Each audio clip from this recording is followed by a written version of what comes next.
For this demonstration, I'm going to use the Apple App Store. If you head in there, you'll see the top app there is the one that you want. If you type in Angling Live in the top search bar, and you will get that result, install that to your device, and you'll end up with a icon on your home screen. Click on the app to go into it, and the first screen you get is the new screen. The main difference you'll see in the version 2 app to the original is the menu items at the bottom.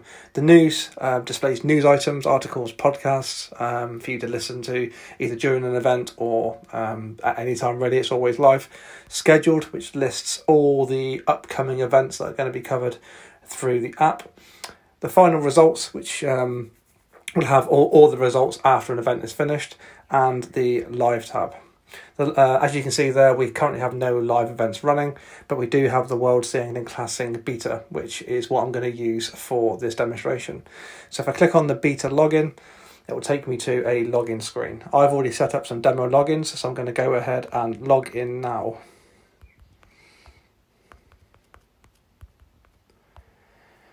The first thing you'll see is a notification, which at the moment says test notification, have a great day's fishing. This is the latest notification that's been sent by the event organisers. If you dismiss this notification after you've read it, it will not show up again whilst you're using the app. If you log out and come back in, it will come back. If the event organisers release a new one, next time you refresh the data, you will see that notification. So working down the screen, you've got a nice hello, you've got your reference number and a name, which in this instance is test 3, and a provisional event position. In this case says 3rd. We must stress that this provisional position isn't, until it's verified, isn't set in stone. So take this as a guide event position that's driven off the live leaderboard. You have the refresh data button. Because of the nature of the app and how you've got to input data, we haven't got auto refresh on this page. So every now and again, hit the refresh data and it will update everything to do with your approved fish, your rejected fish, or your waiting approval. But we'll cover that later on in this demonstration. So add fish. If you click on add fish, so you've been lucky enough to catch a fish, click on add fish, and the first thing you're greeted with is images. So for this event, you need to show one image showing the fish on the ruler, and the second image, fish in the right hand. I'll just show you a demonstration now because you are required to set a picture in both of these. So if I just set a picture in one, put in some random details. So this is a test 3 is the name, fish type is the taupe, fish is 45 centimeters. If I go to send this now, you'll get an error message, fish head in right hand is a requirement and was left blank, please attach all images. So that just shows you that if you get that image or that notification, that means that you have forgotten to attach both images. So if we go back into add fish, so this time then what I'm going to do is I am going to add an image in both of these. But obviously I've used the same picture for this demonstration, but you'd actually use the correct picture which meets those requirements. So select angler. For this it's test 3. If it's a single fishing event, you'll only get one name in that drop down. If you're fishing as a pair, maybe a boat, then there'll be 2 names in this drop down menu. So for this test 3, this fish was a ray, for example, and let's call it 55 centimeters. So provisionally check your data. Is it correct? Yes, happy with that. I will click on send to event HQ. It's now sending both those pictures and all the details to the event organisers.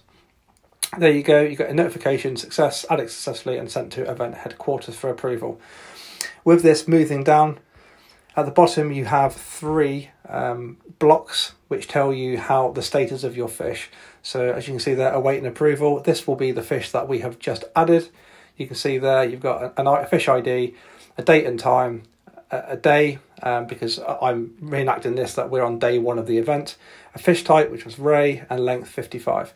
So there's no images on the screen, but they have been sent to Event HQ, and they'll look through those images and make a decision on either approve or reject your fish.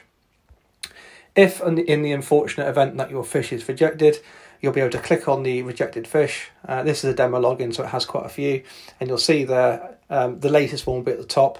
You've got the ID, date and time, day 1, the fish type and the length, and underneath will be remarks, and it will tell you why that fish was rejected. So again, on that screen, you've got the waiting approval, rejected and approved fish. So if your fish has been approved, it will appear in this section. So again, you've got the ID, date, time, day, type and length, and underneath is remarks, approved, well done. Just to let you know that that fish is now showing on the leaderboard. So all approved fish will add to the leaderboard straight away. So we've done the add fish. Let's look at the scorecard.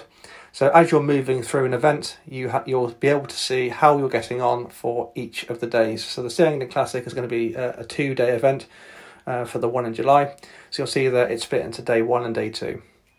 You've got your points. So that's your points for the current day. In this instance, it's 3, and then you have all your fish types and your length. So you can see that at the bottom, you've got a total length of 350 centimetres, made up of taupe of 221, smoothhound 74, ray 55, bass 0 and bream 0. And the same will be replicated on day 2. So this is just a guide on how you are getting on throughout the event. So the leaderboard, so again, this is a provisional leaderboard that's generated from all the approved fish.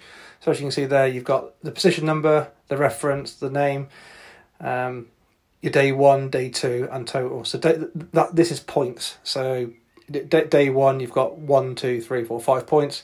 And then day 2, everyone is on the same, giving a leaderboard. So as I mentioned at the beginning, you will get a notification if the event HQ send them out. If you have rejected or not rejected, you've acknowledged a notification, but you want to go back and see what was said, if you click on the notifications, it will show you all the notifications that have been sent from event headquarters from the start of the event. So if you do acknowledge one and think, oh, what did that say? You can go back into notifications and you can see what's going on. But the good thing about this, you will stay logged in. So once you've logged in for an event, you will stay logged in. So you can browse through the app and then click back on live and you'll be logged in. In the event that you travel out of an area where you've got a signal, and I'll demonstrate this now. So if I turn off signal, you'll see that the screen will dim and you'll get a warning message, you have no data signal. Please try again in a few minutes. The app is internet based, so if you haven't got internet connection, you won't be able to use the app. So if I turn this back on, internet's restored and the app comes back to life, allowing you to refresh data and add fish. I hope you've enjoyed this tutorial. This will be available in the help section on the app, and also it will be pushed out by Event HQ so that you'll be able to get used to the app for an event and have a play around. That's it. I hope you enjoyed it, and good luck in any competition that you take part in. Thank you very much.